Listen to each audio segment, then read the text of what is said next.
Hey crafty friends, Amanda here with Crafting with Amanda, and this is day 7 of 30 Days of Sketches, round 13 from Christy's Beautiful Life.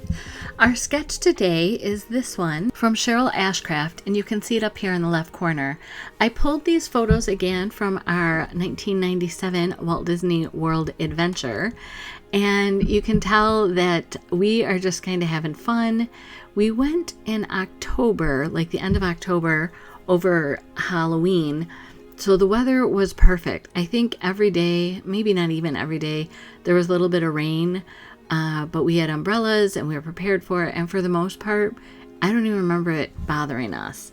So we had driven down in my husband's Mustang convertible, and that's what we were tooling around in Florida, and leaving Michigan in late October to head down to the wonderful weather of Orlando was perfect.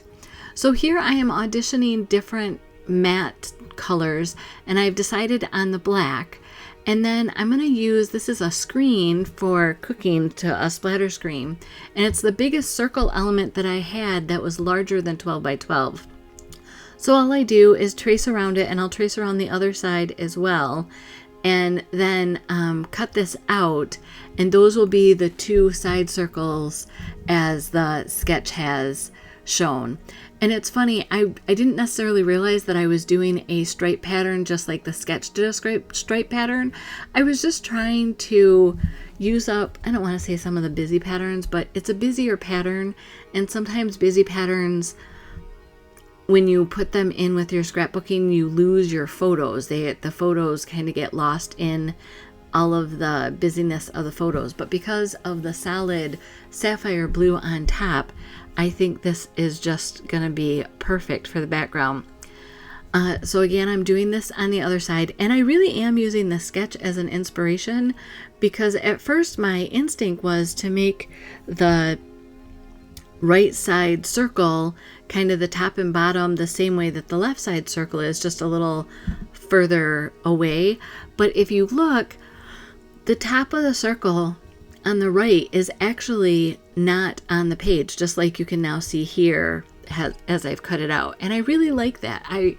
It's funny because my instincts were to just, kind of the same size, have them meet in the middle, but because of offsetting it, it moves your eye just a little bit down the page, which changes the focal point of the page.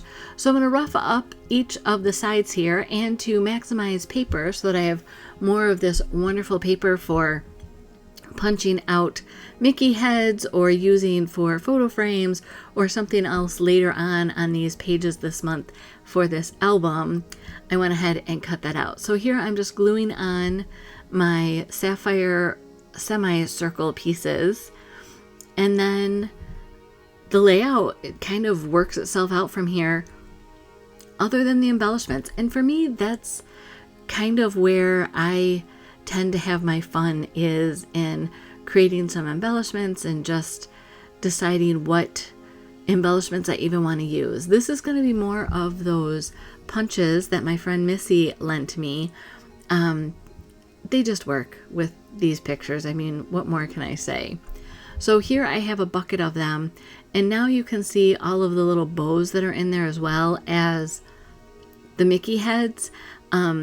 Before I finish this layout, I end up turning off the camera and separating out all of the bows so that I have big bows and little bows, and then only in that bucket will be Mickey heads, and I do end up punching out a bunch more so that I have more color variety.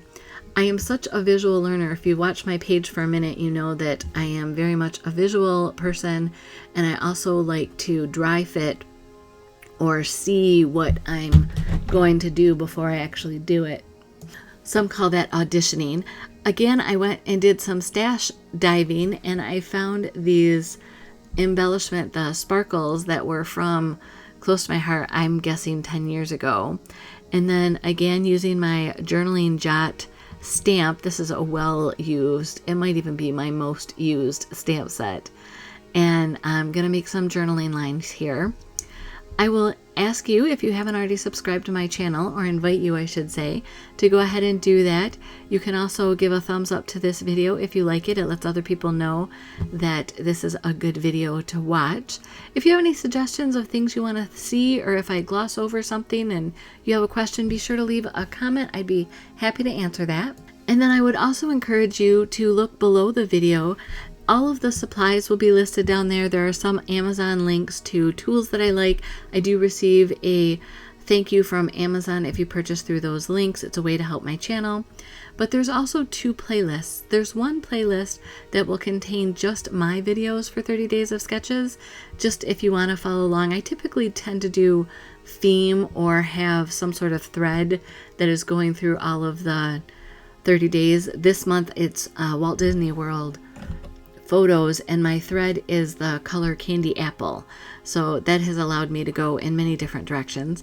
But then there's a second playlist below that is for all of the people that are participating in the 30 days of sketches with Christy's Beautiful Life this month. And there are, last time there were, I want to say, hundreds of videos to watch. And I don't know about you, but I love seeing the different papers and the different interpretations on each of the sketches. And I always learn something, or I always am like, oh, that's something cool.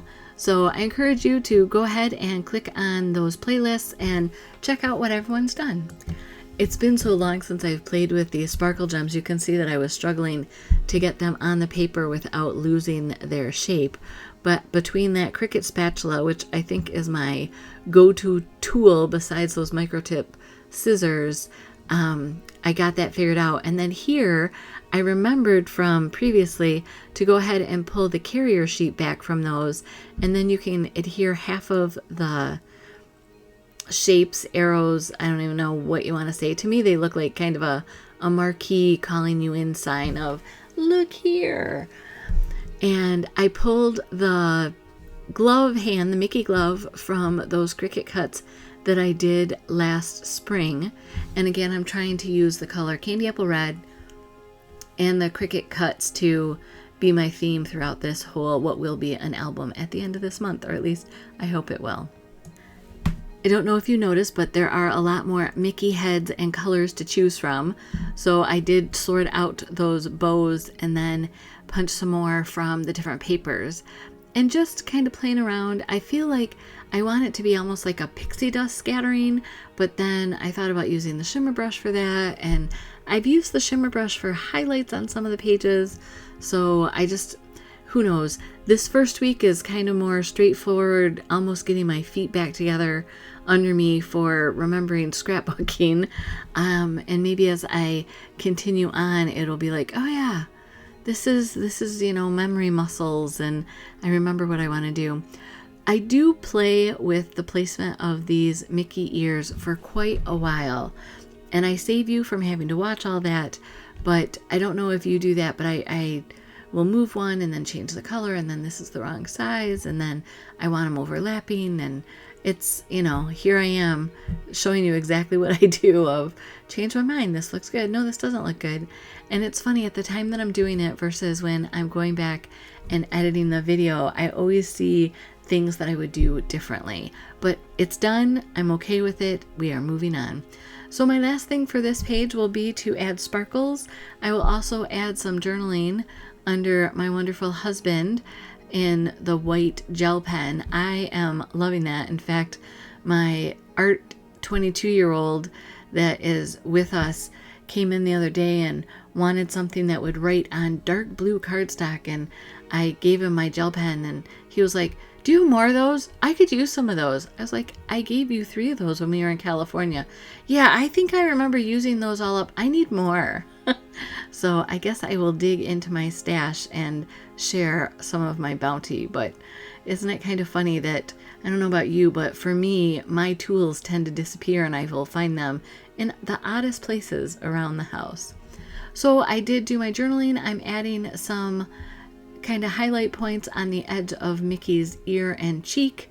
And then this layout is done, and I have another one ready for an album. Reminder to the playlist below for all the others that are playing along in 30 Days of Sketches. This is how you can connect with me. That's also in the description below the video, as well as product links. Blessings!